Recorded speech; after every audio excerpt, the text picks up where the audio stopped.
Unity of the Inland Empire. We know that you are very passionate about African Americans and African history. So tell us a little bit about what you know and what you've taught and what you want future generations to know about Africa and about their African history. Well, I never forgot my age 5 Help Bright Black Boys. And so when things settled out for me in the mid-1970s, I started going around and collecting black kids from street corners and the Boys and Girls Club, and I would take them to my office, ranging from 6 to 18. Mm-hmm. And the 6 and 7-year-olds were the sharpest. And my idea was that if I taught them how to think critically, they could detect their own problems and figure out ways to solve them. But it didn't work out that way. It didn't work out to my satisfaction. And I was saying there's something that I'm doing wrong. And one of the first things that came is, I don't really know who these kids are. Mm-hmm. And I had never had any black history. Other than what you were raised around. Yeah. I mean, that was sound black history, but formal black history, except in the 4th grade, it was a picture of little black Sambo with a bone in his nose, and he was chasing a lion. That was my entire school history. And I didn't care about European history. It made they were lying in the first place. And it just it was not relevant. What did I care about King Henry VIII and Anne Boleyn? I just didn't care. So I flunked out my senior year. But fortunately, I'd been accepted to Michigan by that time. And so when I found out that I needed to know something to help these kids, I went on a marathon to start learning about black history. And I used to collect books. I go to libraries and buy used books. And I had 46 different kinds of encyclopedias. Wow. And not one word out of any of those I couldn't get, because they were all written by Europeans. The Europeans know nothing about black history, and whatever they write about black history is wrong. Across the board, I have never seen an exception. I have never seen the truth that a European has given about black history. And now I haven't seen the truth they give about anything, certainly not about themselves. So my mother had a method as a kid that I used to just brush off. She was very interested in words, and she was very interested in mythology. And because I couldn't find any black history, I mean, it's just not available, I started using her methods of mythology and looking at words, the history of words. And what I learned, the first thing that I learned that really set me on the path was that all the Greek gods were African gods. They had taken them from Africa and changed the nature of them. For example, Zeus is the god Amen. But they made him into their image. But they borrowed Amen, gave him the name of Zeus, and then changed Zeus to fit who they were. This meant that I had a channel back into Africa. Mm-hmm. Because they had stolen everything out of Africa. We were taught that Greece came up with everything. As I've quickly found out, Greece didn't do anything. They were a semi-barbaric people. They knew nothing. Everything that they exhibit to the world, the Pythagorean theorem and all that. He didn't have a concept of what this was about. He was just writing down African stuff. Aristotle was the same way. Plato was the same way. Every Greek who you heard about, anything they said, it was all African. In the beginning. Yeah. the roots of it. So this meant that I had an insight into what Africa was about. And from that point, I could start studying words, and our most profound words come out of Africa. And there were groups that had copied African stuff. For example, the yogi. And in studying the yogi books, I got African concepts. After a while, I got to see what the pattern of African thought is. And it's based on 4 things: unconditional love, truth, reality, and the natural. If you know those 4 things, if you stay within those 4 things, if you develop all of your thoughts out of those 4 things, then you will be in an African pattern. Amazing. And that everything, all the laws of the cosmos and nature are mathematical, because they invented mathematics in 20,000 BC. All the higher mathematics. You won't see that anywhere in any book. But all mathematics came out of Africa. All science, the scientific method, physics, anything you mention that's higher learning Came out of Africa. came out of Africa. You know, it's a common thing. Black kids say to nerds, "Oh, you're trying to act white." No, the thing is, no, you're trying to act black. That's what it is, because that's where all the brilliance comes from. Now, I've been always led by my spiritual entourage. Africans said that every human at birth is given living dead ancestors as guides to advise them. And they even give you a servant. My servant is named Jan.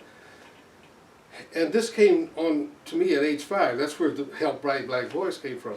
And so I've always followed what they said. Every time it came in, every time they told me to do anything, I did it immediately, and it was just what I needed to do, even if I didn't For your think it. spirit, your soul, and I everything didn't- you were to be. I didn't question it, but it was the right thing.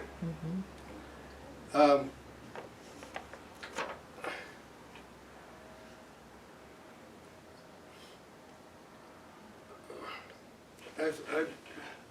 asked the question again you asked. So, regarding Africa, in our connections to Africa, because of the fact that you are very passionate about Africa and educating others about Africa, Okay, yeah. I needed now, you to now, just tell us a little bit about that. The one time I refused, that my ancestors told me to write about about the ancient African Bible. And I said, no, I'm not going to do that. Because I came in the South, and you don't mess with black people's religion. You know, they'll call you the devil and everything else. You don't mess with. I said, no, I'm not going to do that. So what they did, they're so cool. Things happened very quickly, and just a series of things very quickly. There was a black psychology journal who asked me to be a reviewer. Now that's never happened in the history of mankind, to ask an orthopedic surgeon to be a black psychology reviewer. And so they, in appreciation for that, they opened up their research warehouse. Oh boy. And out of that comes 550 journals. You are in complete heaven then. And those journals go back 100 and 200 years.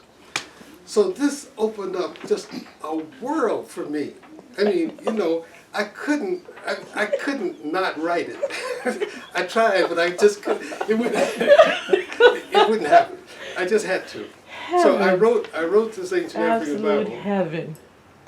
And I could just imagine how your heart felt. It was just like so much. I said I felt like Dr. King. I've been to the mountaintop, because I could then see what is the highest level of thought that humans are capable of. And I learned how brilliant 200,000 years ago, I traced all up to the present, how brilliant primitive Africans were. And I've always been taught and heard that primitive, you know, they were savages, and they were never like that.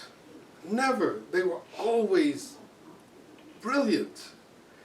Um, and it was the same brilliance that I've seen in these kids that are now rejected. You know, the struggling youth and the gangs and the stuff.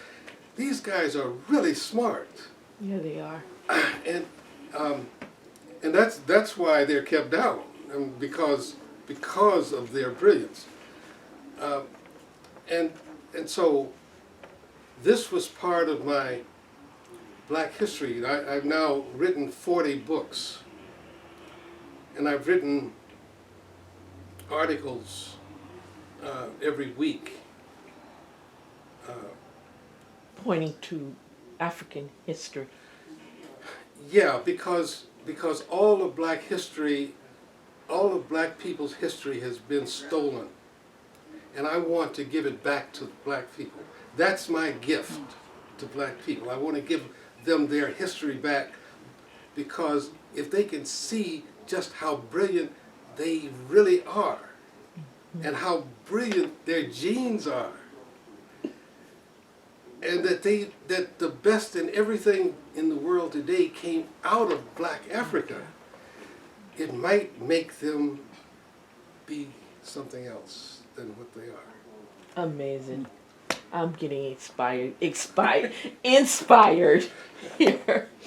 Let me ask you, so you've had many doors closed in your face as an African American. Every day. Every day. Every day. So you have seen the struggle and experienced it up close and personal. So for that struggle of civil rights, who have been your role models and people you have admired in that civil rights struggle? Well, it's about how to live. And I admire my all Black communities, because it was loving. It was unconditional love. It's not European type love. That's conditional love. I won't love you if you don't do that. That's conditional. My stepdad, Smitty, he was part Cherokee and part African. A wonderful balance of how to be a man. And certainly no emotions. You don't deal with emotions. Black people have been taught to deal with their emotions because that's the way that they can be led and misled. And you don't deal with emotions, the acquired emotions. You deal with your pre-birth emotions, but not the acquired emotions. And I was at the Hospital for Joint Diseases, one of the 8 places I integrated.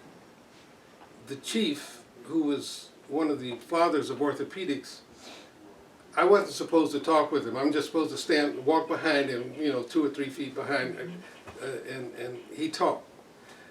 And then one day we were in the garage, and he stopped. He turned around. He said, "Don't get involved in this civil rights struggle."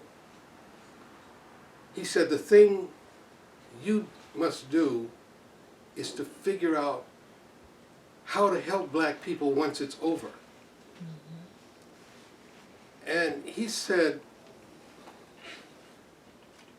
"People need to pay you to think." And so I was a freedom rider. You was a freedom rider? Yeah. But that's as far as I went. Of course, if I had gotten arrested, fortunately I didn't get arrested. I was sitting right next to the driver, right under it. "Hey, boy." Dr. Bailey amazes me because you're so white. Your skin is so bright. You could almost pass for. Well, I'm glad you got those lenses on. A lot of people don't. I got a track record. You can't even see that far. Other people that don't see me that way. So who have you admired in or patterned after or thought I was a admired role most model? George Washington Carver. Hmm. I liked the way he lived with nature, and one of the things that used to impress me, he made all of these inventions, and they would send him checks, royalty checks, and he wouldn't even cash them. And I always said, how can that happen? But that was important because it kept me from ever developing a concept about money, that money is important. Money is necessary to live, but as long as you live okay, I don't need any more money. There are other things that are much more important in life. and and and it was the me-we concept that I focused on as the result of my all-black community. So it was these things that I admired. I also admired Harriet Tubman, because, and these are people that I used to read every year, every summer when I would get depressed and want to drop down with energy and you know, and when you have a me-we concept, no matter how tired you are, you got to keep walking, because you're not walking just for yourself. You're walking for your whole race. So I know that probably brings you great joy finding out that Harriet Tubman is now going to have her face on the American dollar bill. No, not particularly. I don't see a relationship between her and money. I don't see money. I just don't. The material doesn't affect me. But I believe in having nice things. Don't get me wrong. I'm not. When I buy something, it's rare, but it's good. So now that you are up in age, seasoned, and having this legacy that you have built, what do you want to make sure is instilled in your legacy for future generations? I want to give black people the tools needed to take care of themselves, to withdraw from going to white people. They have nothing black people need, nothing. And I've seen how brilliant they are, and together. And that's what I would like to see come back. and that's why I spend... With truth and integrity. Yeah, because, these things are not known in the world today. You don't hear anybody talking about being honest. Ethics and morals and decency. There's no concept of what's doing the right thing just because it's the right thing. It's... Black people are not ready for this now, but I'm putting it down in books, in integrating it with all of my experiences. The book that I'm writing now is on African wisdom versus European knowledge. Versus European information. Black people have never, ever been told the truth about anything. And so everything is geared to keep them down, because they are so brilliant. And that's what I want to see happen. I want to see this come out. Well, in this interview, you have used that word brilliant. You have totally enlightened us a little bit into your personality and a little bit into who you are. And we are so very grateful for you having this interview with us today. Thank you very much, Dr. Bailey, for this interview.